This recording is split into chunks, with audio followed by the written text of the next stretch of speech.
Welcome back to Variety is the Spice of Life. If you're over 50 and you've been faithfully stretching every morning, touching your toes, holding hamstring stretches, or using a foam roller, but your knees still ache, your hips still feel stiff, or your joints don't feel as strong as they used to, there may be an important piece missing from your routine. Because here's the surprising truth: flexibility does not automatically mean healthy, stable joints. As we age, our joints need more than stretching, they need muscular support, stability, balance, controlled movement, and regular low impact activity. In this video, we'll discover why stretching alone may not be enough and what you can do instead. And for the detailed insights, exercises, and complete guidance, visit our blog. The link is available in the description. Let's get started. Have you ever wondered why you can stretch every morning and still experience knee pain, hip stiffness, or uncomfortable joints? The problem may not be that you're stretching incorrectly. The problem may be that you're expecting stretching to do a job it was never designed to do. After 50, your joints undergo several gradual changes. Cartilage can become thinner and lose some of its shock absorbing ability. The synovial fluid that lubricates your joints can decrease, ligaments become less elastic, and the muscles surrounding your joints may gradually weaken if they aren't challenged. So even if you maintain good flexibility, your joints may still lack the strength and stability needed to handle everyday loads. That's why protecting your joints after 50 requires a more complete strategy, not simply a longer stretching session. Here's one of the most important distinctions to understand. Flexibility and stability are not the same thing. Flexibility is about how far a joint can move. Stability is about how well you can control that movement while carrying a load. You might be able to touch your toes easily, yet still have unstable knees when climbing stairs. You might have excellent hip flexibility, but poor control when standing on one leg. That's because joint stability depends heavily on muscle strength, neuromuscular control, and proper alignment. Think of it this way: flexibility gives you range, strength gives you control, and after 50, that control becomes increasingly important. Stretching may make you feel looser temporarily, but feeling loose doesn't necessarily mean your joints are protected. Now comes the part that many people don't expect. Could stretching actually become counterproductive if you rely on it too heavily? After 50, ligaments naturally become less elastic, and joints may become more vulnerable. Aggressive stretching, especially when performed repeatedly or pushed beyond a comfortable range, can place additional stress on already vulnerable connective tissues. And there's another misconception. Some people assume that extremely loose joints automatically mean extremely healthy joints. Not necessarily. Excessive joint looseness or hypermobility can mean that the surrounding structures aren't providing enough support. Without adequate muscular control, the knee, hip, or shoulder may have to deal with forces that should have been better distributed.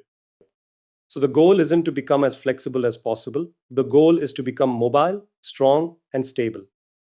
If stretching improves range of motion, what actually helps protect the joint when you use that range? Strength.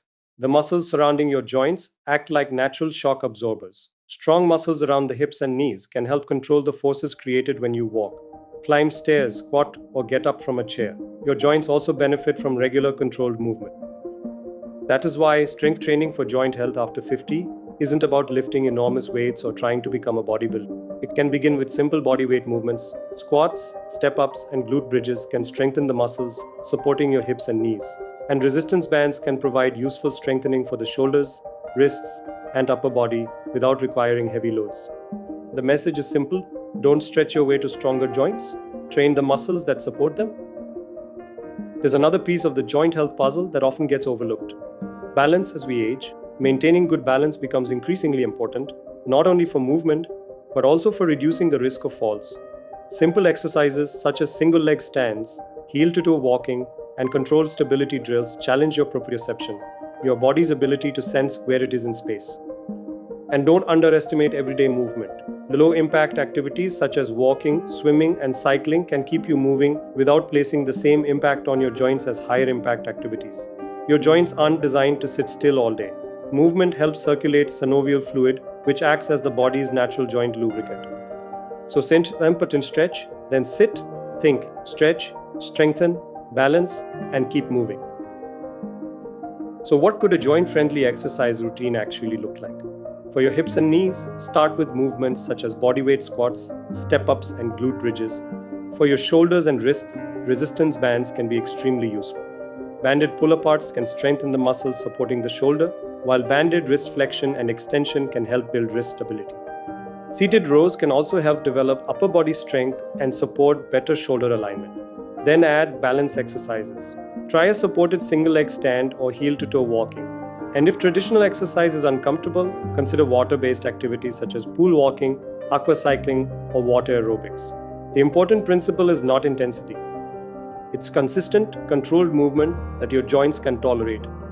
So should you stop stretching after 50? Absolutely not. Stretching still has a place in a healthy routine. The key is to combine it with strength and controlled movement. Before your workout, consider dynamic movements such as gentle leg swings or arm circles. These prepare your body for movement. After your workout, you can use static stretches, holding each position comfortably rather than forcing your body deeper into the stretch. The goal is to develop both mobility and strength, and don't try to transform your routine overnight. The blog recommends starting with bodyweight basics during the first couple of weeks, gradually adding light resistance or repetitions, and later introducing more challenging balance exercises. Remember, muscles can improve relatively quickly. Joint tissues often adapt more slowly, so patience is part of joint protection. Now let's put everything together. A practical weekly routine can include 2 to 3 days of low-impact strength training, around 2 days of mobility and controlled movement, and 1 or 2 days of active recovery such as walking or gentle yoga. But before you begin, pay attention to what your body is telling you. Can you squat down to pick something up without pain? Do your knees hurt when you climb stairs? Is one side of your body noticeably stiffer than the other? These everyday movements can reveal important gaps, and don't ignore warning signs. Persistent swelling, sharp or locking pain, or significant differences between the two sides of your body are reasons to seek professional guidance. Your goal isn't simply to become flexible. It's to build joint resilience for the years ahead.